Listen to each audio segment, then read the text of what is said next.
Today, we're taking a closer look at the stunning downfall of Silicon Valley Bank, Signature, and most importantly, First Republic, and the ripple effects that are likely to follow. It's a story that has captivated the world, and we're here to break it down for you like never before.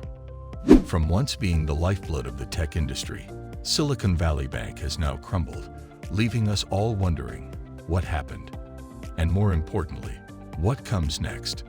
We'll be analyzing the factors that led to its collapse, the impact on the global financial ecosystem, and the potential consequences for the tech sector.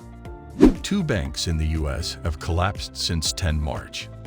Silicon Valley Bank, SVB, and Signature Bank, the biggest bank failures since 2008.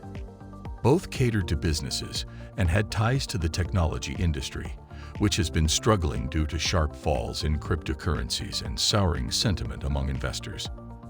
When the country's 16th largest bank, SVB, said it needed to raise money, customers panicked and rushed to withdraw their deposits. In less than 48 hours, nearly a quarter of the bank's funds had gone. After the panic spread to Signature, regulators said they would guarantee all deposits at both banks, not just the $250,000 required by law. The failures came just days after troubles at a third bank, crypto specialist Silvergate, forced it to wind down. U.S. Treasury Secretary Janet Yellen said, "We felt that there was serious risk of contagion that could have brought down and triggered runs on many banks." Why did Silicon Valley Bank fail? Silicon Valley Bank provided banking services to nearly half the country's venture capital-backed technology and life science companies, according to its website, and to more than 2,500 venture capital firms. For decades, Silicon Valley Bank, flush with cash from high-flying startups, did what most of its rivals do. It kept a small chunk of its deposits in cash, and it used the rest to buy long-term debt like treasury bonds. Those investments promised steady, modest returns when interest rates remained low. But they were, it turned out, short-sighted.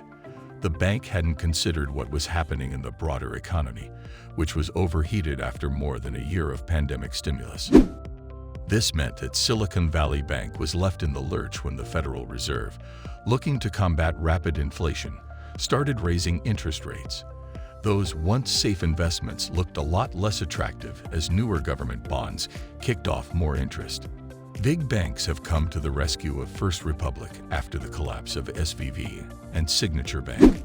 11 big U.S. banks came to the rescue of First Republic Bank on March 16, depositing a combined $30 billion in the troubled lender and halting a slide in its stock. Bank of America, Citigroup, JPMorgan Chase, and Wells Fargo will deposit $5 billion each in the First Republic. Goldman Sachs and Morgan Stanley are putting up $2.5 billion apiece, while BNY Mellon, PNC Bank, State Street, Truist, and U.S. Bank will each chip in $1 billion. All of the deposits are uninsured. After plunging more than 30% in pre-market trading, First Republic stock began to stabilize in regular trading hours on speculation of a rescue. The shares finished the session at $34.27, up nearly 10% for the day. The stock is still down more than 70% from the start of March. The demise of both Silicon Valley Bank and Signature Bank put a spotlight on the challenges surrounding small and mid-sized banks, which tend to focus on niche businesses and can be more vulnerable to bank runs than larger peers. The most immediate concern is that the failure of one would scare off customers of other banks. Both Silicon Valley Bank and Signature are small compared with the nation's largest banks. Silicon Valley Bank's $209 billion and Signature's $110 billion in assets pale next to the more than $3 trillion at JPMorgan Chase.